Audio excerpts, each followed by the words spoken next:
So now we're gonna close your eyes. Shake your head yes, shake your head no. Keep your eyes closed. Come back to you feel comfortable. Okay, so she's a little bit laterally flexed and rotated to her right.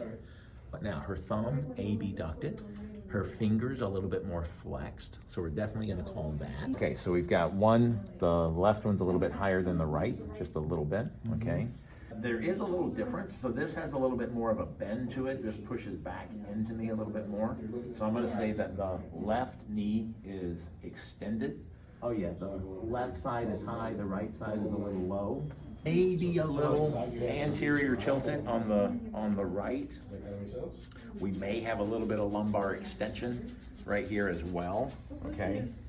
So I'm actually gonna say a little bit of plantar flexion, a little bit of eversion. Maybe it's big toe adduction. I'm gonna go big toe adduction on the left foot over here. So if we go tibial tuberosity, that's pretty even. Okay, so medially rotated. That could be medially rotated, internally rotated. so I Yeah, actually, if I get this one, see, it's just outside. So that one I'm going to say is internally rotated. I would say the right hip is a little bit higher than the left. And if I come from this angle, we're just going to see if we still see it. Her right over here is a little bit higher than the left. Nice. If we go standing up, you can see she's pronated.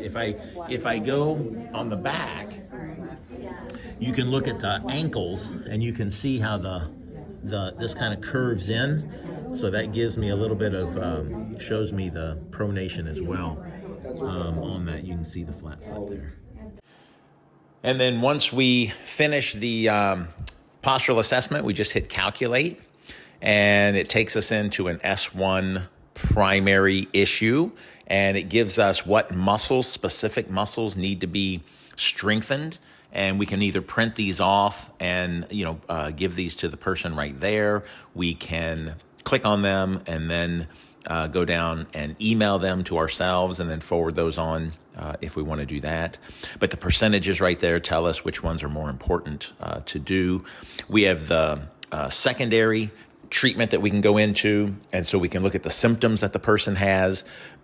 And I always just scroll down and say, do you have any of these symptoms right here? And if they don't, then I just hit none of these symptoms are present and submit. And then it'll take us into the muscle testing page, and we can, if we don't know how to muscle test some of these muscles, we can click on the video for that. What I'm going to do in this instance is just choose the C8 nerve. So I'm just going to choose C8, and then it takes us to the treatment page for that as well. And so you got the full bilateral treatment. The in the lower body, you have the full bilateral, the single position, and then the one-sided treatment.